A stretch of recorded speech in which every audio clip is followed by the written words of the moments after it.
What are cryptocurrencies? Hey, hey, hey. What are NFTs? A non-fungible token. Time to buy Bitcoin. Bitcoin just seems like a scam. What's up? Bitcoin!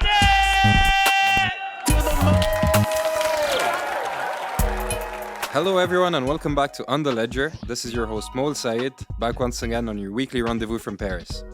Today we have another pretty special episode. We'll be exploring Friends with Benefits, one of the most interesting projects in the space. FWB is where crypto meets culture. It's a token-gated social DAO powered by a community of creators and thinkers bound together by shared values and incentives. In other words, FWB is a concrete example of Web3 club memberships. And it's fair to say that it's one of the hottest pieces of crypto property at the moment. If you're having trouble grasping the concept, don't worry, sit back and relax, because we've got the perfect guest to walk you through it. I'm glad to welcome Alex Zhang for the first time on the podcast. Alex describes himself as the mayor of FWB. He's a creative human coordination specialist who thinks a lot about how humans organize online and ways to merge digital with in-real-life experiences. Alex, welcome to On The Ledger. How are you doing? Did I do it right with that intro? That was perfect. That was probably the best. That was one of the best outside descriptions I've gotten of myself that I actually felt like, I resonated with. Cool. I feel privileged. Yeah, that was great. But yeah, really, really excited to be here. Thanks for having me. Man, pretty stoked to jam with you. We've got a lot to cover, so let's get started. From Paris, this is On The Ledger, Season 2, Episode 3, the past, present, and future of Friends with Benefits. Here we go. So let's start with our not-so-stupid questions. Alex, how would you explain FWB to the folks who are not familiar with it? Yeah, so Friends with Benefits is a social token that brings together folks who sit at the intersection of crypto and culture. I think the biggest difference with Friends with Benefits and sort of other sort of social communities or social movements is that to participate in Friends with Benefits, you have to hold a token, an ERC20 token that trades on decentralized exchanges and has a liquid value in a way that it actually has sort of a hard sort of cost to ownership with it. And the idea that we're really experimenting with over here and what we're really playing with is, does owning a piece of the house or does owning a piece of the platform make you a better contributor or a better community member? And does that sort of alignment of ownership and incentives and that sort of that potential for collective upside, does that change how you interact within a community environment? And so, Friends with Benefits currently is anything from a Web3 co-op all the way to sort of a tokenized social club or community, but we like to think of it as a digital city, which is where sort of my role as our mayor comes into play. Is it's just simply my job to sort of facilitate and coordinate the amazing 2,000 members that we really look at as sort of citizens or community members who are building all these incredible projects and tools and artworks and experiences, within FWB as our city or as our home. That's interesting. And Friends with Benefits is also a DAO. What is a DAO? Yeah, so the easiest way that I like to think about a DAO is it's a community with a shared bank account. And our DAO specifically is comprised of about 2,000 members. We use a DAO in a way that creates sort of ultimate transparency around our community's use of funds. So anyone in our community is able to sort of see and look into all of our on-chain transaction history and actions taken. But more interestingly, and on a more deeper sort of human level, you can think of a DAO as a group of humans working together and coordinating in a non-hierarchical structure and in a much more sort of a networked, network leadership structure, in a way that it's about empowering individual groups and teams of people to be accomplishing shared goals and using the value of DAOs being, on-chain transparency, voting mechanisms, coordination mechanisms to accomplish shared goals. And so I love thinking about DAOs as no different than, you can think of them as like C Corps or LLCs, almost like business or organizational structures. But the fundamental difference is that a DAO is in my mind, implemented to be community owned in terms of, a DAO could equal essentially, a cooperative model where the stakeholders are different and the incentives are different because the community has a lot more transparency and ownership. Yeah, I think, like, the fact that now you can have community owned structures that are driven by shared values and incentives is revolutionary. And FWB is kind of the living proof of the ability of this technology to make these projects come to life and exist and thrive. Was it your first DAO experience? Yeah, first one. How was that? You always remember your first. It was quite novel and a very sort of steep, but yet quick learning curve. But I remember for me, once it clicked, it kind of changed my entire perspective of the world around me. It was one of those sort of aha moments that I think a lot of people who work in crypto have, right? When crypto finally clicks and you're like, oh my God, it's so much more than an industry. It's like an underlying infrastructure that can be applied to everything. And so, my background is in community organizing. I was at a community company called Summit, where we had 25,000 community members all over the world, and through events and experiences. And one of our most notable projects was coming together to crowdfund and purchase a ski resort in Utah. And so really seeing the possibilities when humans come together with a shared goal has always been sort of fundamental to who I am. I used to run a radio station in college, and my on-campus sort of, a startup accelerator program. So I've always loved multidisciplinary, multi-hyphenate people, and when those people come together. And so Summit was sort of a large-scale example of that. And the challenge is that the tools in Web 2 never really existed to enable this large-scale coordination or pooling of capital or sort of governance structures. And so, yeah, my first DAO experience, once you sort of sift your way through all the abbreviations and jargon, you kind of realize it's just it's sort of a fundamental framework that can be applied to so many things in the past, where it was an aha moment from every rave or party I threw in college, all the way to university days, all the way to large scale conference event community organizing, where you can just see how the benefits of having community owned verticals really makes so much sense, because it just drives value to the network as opposed to the explicit corporate entity. Yeah, definitely. And I'm actually curious about how the project was pitched to you. Like, how I don't know, what was it, Trevor? I don't know who approached you, but at the end of the day, like, you kind of decided to leave everything behind and go on this adventure. How was the project pitched to you, and was the pitch similar to what FWB has become?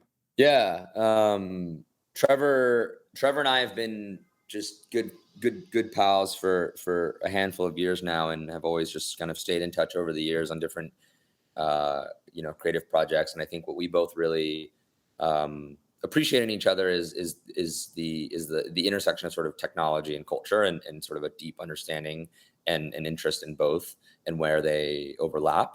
And so when he started posting about it and started sharing what he had sort of started with Friends with Benefits, and at the time I think it was maybe like 600 people in a token gated Discord, and about 7 sort of founding team members who had come together over the last 6 months to sort of manage the community. I immediately was interested, not necessarily because of the technology, although I found it fascinating, but really what initially struck me was the people inside of the organization. I'm very much a people first sort of organizer, and the Friends with Benefits tech stack is by no means sophisticated or innovative, right? It was sure, there was an ERC20 token, but it was, to me, like joining, Trevor first inviting me to join the community, and me coming in as a community member and seeing, just so many old friends from so many different walks of life and industries who were hanging out in a Discord during COVID. I just thought was so novel. It was, my homies from music and fashion and art and tech, and all of them having weird pseudonyms and avatar pictures, and everyone was just hanging out, essentially being degens in a Discord channel. And I remember thinking, wow, the internet is fun again. Like, it was almost like every night I would be logging on and just like hanging out in the Discord. I didn't even use Discord before, which is when I knew there was something special. And so when Trevor and I started chatting, and then, he sort of, quote unquote, pitched me just to join and sort of help out, I think we both it was unspoken, where I think we both just saw the potential. I think we both were like, this could be really big, because him and I have both participated in a lot of different scenes, and we like to sort of move fluidly between different scenes. And I personally have always been really interested in like that balance between what makes a scene, what starts a movement, what starts an artistic movement around a really cool punk band in a certain city, or when did Silicon Valley become a scene, and like how did it become a scene, and sort of what are those like cultural like textures that like connect sort of early scene formation. And just as a nerd, I've sort of studied a lot of these early scenes throughout history, from like, Gertrude Stein, Paris salon culture, to like, 70s, 80s, New York, and all the classic sort of examples. And I've always been interested in like, what, how were those formed? But more importantly, how do those die? What happens? Because all great scenes come and go. And it's interesting to think about like that relationship in sort of an urban context as well, where you can take something like New York and you can take something like Brooklyn, where, Williamsburg 15 years ago was like popping, right? And it was like super cutty, great artists. And then, what you typically see in this cycle of gentrification is, tech culture, or tech and money tend to want to co-op culture. And so then they start to buy real estate, invest in real estate, ultimately driving prices up. The artists didn't have any ownership because they were all renting. They didn't have any liquidity. Artists get pushed out into further and further neighborhoods. And then before you know it, you have a neighborhood like Williamsburg, where a majority of it just feels like you're in a giant outdoor shopping mall with no, sort of remnants of culture, right? Except for the artists who purchased land, purchased homes, and owned and had equity in those neighborhoods. And so I've always been interested in like that dynamic and that relationship. And then what does that look like in a digital context, where you see the same thing with culture, with social media, right? Take early Clubhouse, right? Early Clubhouse was like such heavy hitting culture, and it was like all the greatest, brightest minds hanging out on this audio app. And I think what you saw was, once it started to scale, you started to see a lot of those people leave, because the same thing, the gentrification of it all, right?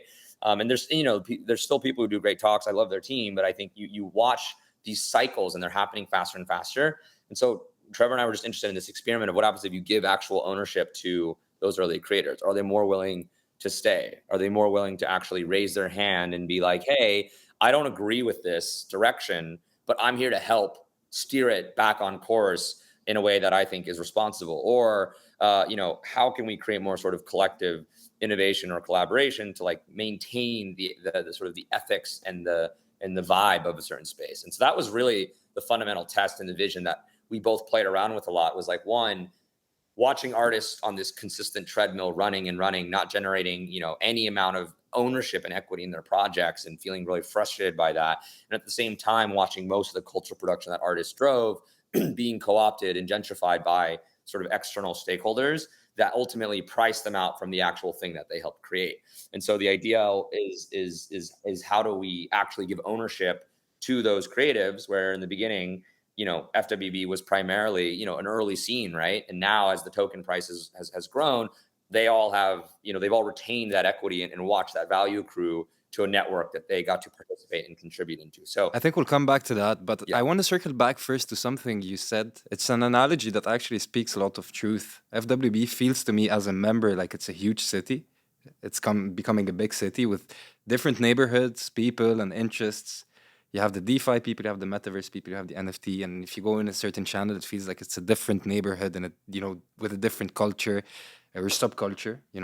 So what's your vision with regards to the evolution of these neighborhoods? Like, what are the projects you're currently focusing on? Because, like, from what I see is that there are many different ideas coming out of FWB. How do you prioritize? Yeah, that's such an amazing question, because it's kind of what I spend most of my time thinking about, honestly, over the last couple of weeks. There's a couple of framings around how we're sort of collectively building this vision, which is one, I think it's our job, or specifically my job as the lead, or the mayor, to not set a top-down vision, but to create frameworks and permits and regulations for community members to build on top of within a framework, right? And I think that fundamental understanding that the global success of FWB as a whole will be determined by the semi-autonomy and the flavor and the patterns that sort of emerge from these individual parts or these individual neighborhoods. And so in a normal company, you would be like, what? I need to focus on every single one of these new product launches, would be I don't know, a startup kind of framing of it. But instead, that a leader is driving. But instead, it's more I feel like I'm gardening, more than I'm sort of architecting or building, and that it's often okay, there's this neighborhood that really feels like it's starting to bubble up and evolve and grow outside of the box. Take, for example, our NFT channels, where the activity is absolutely off the charts, and the number of messages being sent is completely unfollowable by any outsider beyond the active 30 to 40 people who are essentially driving and building most of the in trading and evaluating NFT art. And it's seeing that as an opportunity to then give them the tools and the framework and the funding and the resources to then establish themselves as their own neighborhood with their own local governance structure, their own product tools and suites that they customize for their local neighborhood or their local community. And so the vision of FWB really is, to me, a meshing or a network of interconnected and interdependent neighborhoods that revolve from everything between a fashion manufacturing DAO, which is starting, to the metaverse DAO, to to the NFT DAO, to the trading crypto DeFi DAO, that all start to operate as sort of these sub DAOs, these semi-autonomous structures. But the beauty in Web3 is the value accruing to the token. So FWB becomes the FWB token becomes the golden thread, or the sort of The shared incentives. Any value that any of these substructures adds to the overall thing that's linking them with these other substructures, which is the FWB token, which is super smart. So one other thing related to, you were mentioning structures and programs to enable these different subgroups and substructures that you have within FWB to work together in harmony. There was the hackathon. Maybe you could speak more to that, or what other types of tools are you putting in place, or are you planning to put in place in the future to enable these different groups to work and collaborate in harmony? Yeah, so we formed a sort of proposal review team of community members who are right now working on creating proposal formats and templates and channels, so that anyone with proposal ideas for how certain channels could become their own structures can submit a proposal, and the team will work with you to develop that proposal in relationship with the leadership to evaluate if it's a good opportunity, and then bring it to the larger community for a vote.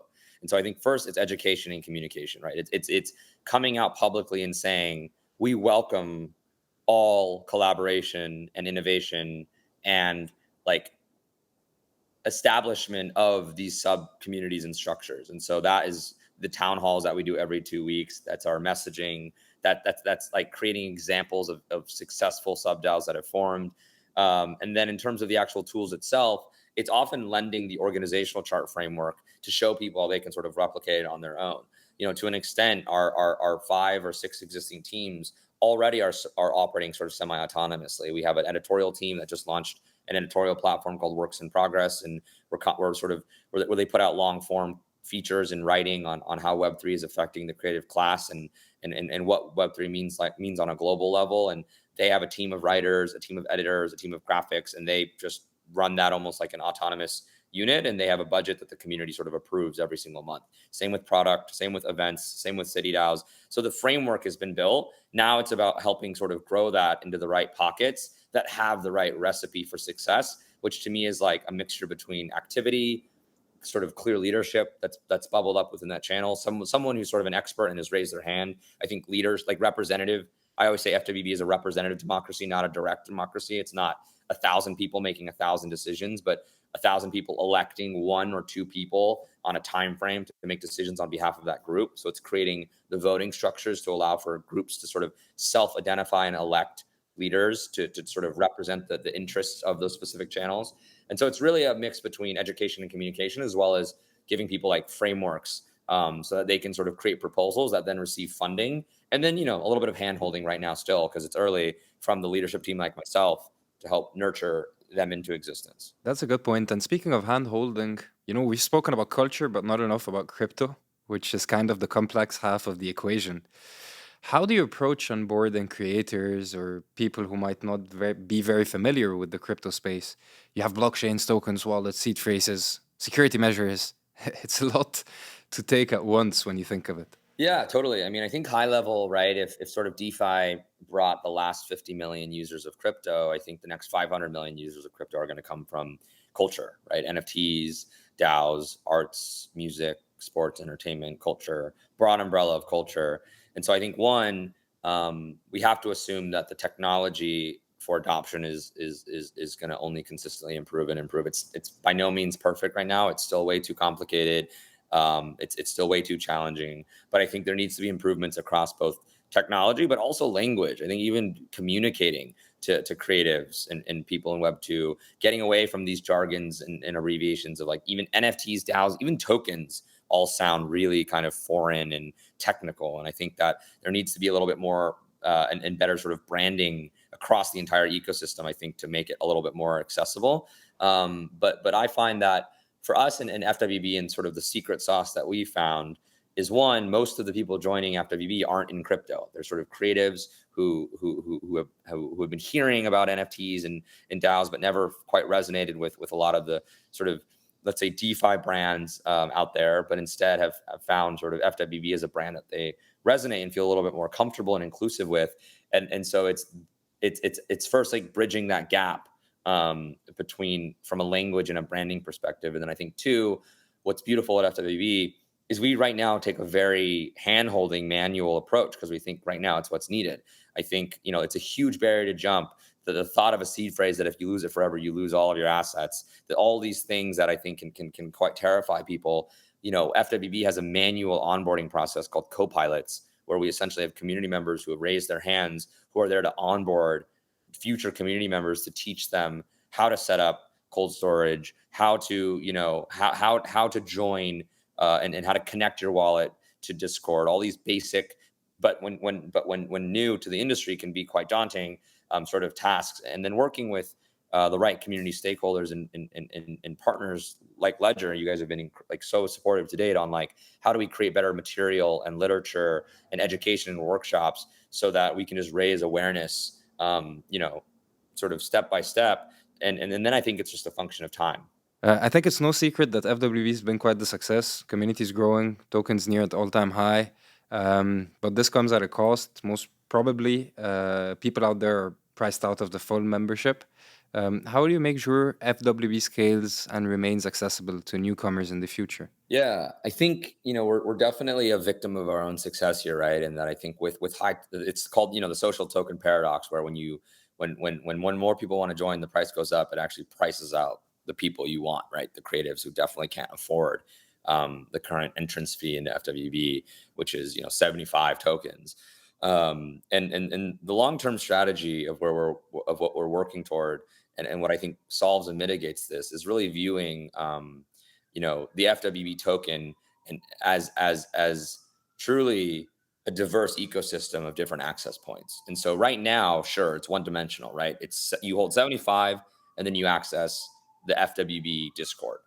We've already started to experiment with different tiers, right? We launched one FWB gets you access to the newsletter, where you can read sort of the best content and the best sort of discussions from the community on a weekly basis.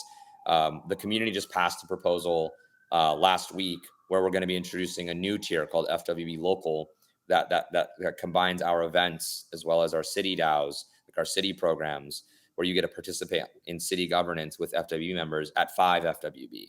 And so the answer is the community creating more and more diversified tiers and access points ranging from 0.1 FWB in the future, if FWB becomes, I don't know, $1,000, per token, and all the way up to, whatever the price for full membership will be on a consistent dynamic and sliding scale based on the market. I think that's what's most interesting to me, right? It's no different than if we keep running with the city analogy for starters, you move to New York, you move to Paris, you move to LA because you want proximity to culture, right? Better food, better restaurants, better museums, better people, whatever, better subjective, but access to culture. And you pay a premium for that. Rent in New York is significantly higher than rent in a small town in Missouri.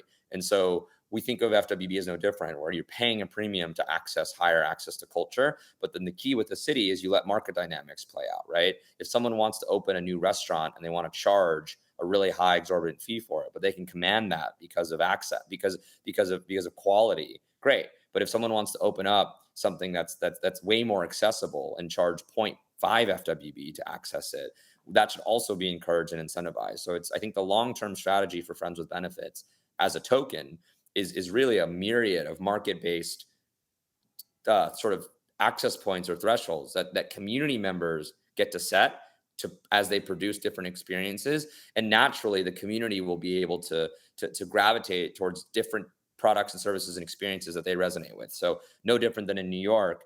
If you want to live on the Upper East Side, it's going to cost a lot more money than if you want to live in Bushwick, but you decide where you want to live. And the FWB token just becomes cultural currency that connects all of the different dots and all of the different access points. I love this explanation. So it's time to move to our last segment of the show. This is a tip for a crypto first grader. So as someone who's deeply involved in DAO management, what would be your advice to the folks who are looking to get involved in DAOs? What type of profiles are needed at the moment? What skills do they need to develop? Anything you can basically put out there. Yeah. So a couple points. I think one, the best way to break into the DAO space is just pick a DAO that you really resonate with and just start contributing. I think, right now the pathways and the rails to contribute are not super clear, right? It's not as easy as going to a job application site and seeing what available roles are open and applying. Like, I wish it were that, but the challenge is the DAO space moves really quickly. And I think it's no different. It's sort of identify who is in a hiring sort of position at a specific DAO, who maybe the leaders, maybe the founders, maybe the community managers. Reach out, say hello, and make yourself stand out, right? Like share your profile, share your background. Don't just say, hey, I want to help, but be like, here's what I want to help with. Here's a project idea. Like, do your homework, right? Once you sort of get there, I think the biggest profiles that almost every single DAO needs is, what I like to call like community-oriented project managers. It's people who are really good at working with people, and people who are really good at communicating, people who are really good at speaking, people who are really good at getting and corralling and incentivizing groups of humans to do things together. That's a very interesting point, because I think most people out there think that they need huge technical knowledge in order to work in crypto or in DAOs. So yeah, that's a good message. You don't need to be a technical guru to work in a DAO. Yeah, no, absolutely not. I'm not a technical guru. And I think that here's the thing. There's a huge supply, I think, of developers and designers and creatives and technical people in crypto, because those technical people have been in crypto over the last 5 years. I think what's missing is people who are able to sort of bridge and connect culture with crypto and Web 2 with Web 3, and the people who can manage and work with designers and technologists and creatives. So it's almost more like coming into a DAO and saying, hey, what's on your product roadmap? What do you want to build? And then how can I help you scale your time as the leader to build that for you, and compensate me, of course, but I'll help hire. I'll help find community, members inside of your community who have the right skills. But it's sort of like product-minded community managers or product-minded product managers who can really, I think, drive projects from start to finish. That you don't even need to have a deep understanding of technology, because I think crypto actually, or Web3 actually, is not as steep of a learning curve as you think once you get in the mix. And last question. Where could people find, how do you recruit an FWB if someone wants to work with you guys? Do you have like a website, or do you have somewhere they can find I don't know, whatever you guys need? Yeah. Right now we have a website. I believe we're actually spinning up a whole like application page shortly of like different roles we're always looking to fill. But yeah, I think in the meantime, across different categories, like for instance, our editorial on our editorial website, if you're an amazing writer, we're looking to onboard more writers. But for right now, we're mostly prioritizing sort of hiring from, within the community. And then just, as great people reach out on Twitter, DMs, we're hiring, but that's actually a big thing we're looking to solve right now, is creating a much better on-ramping process for talent to come on board. Cool. Well, Alex, it's been a pleasure chatting with you. Hope to see you soon in Paris. Yes. Thanks, Mel. Appreciate it. See ya. That's it. If you want to learn more about FWB, be sure to check their website and Discord out. And if you want to explore crypto and NFTs, we've got you covered with Ledger Academy, School of Block, and we've also launched a brand new show called Down the Rabbit Hole. So be sure to check that out as well. This was On the Ledger from Paris with your host Mol Sayed. Take care. Au revoir. This content is provided for informational purposes only and is the sole expression of our opinion and should not be relied upon as legal, business, investment, or tax advice. Do your own research. Any loss or profit is your sole responsibility. Stay safe.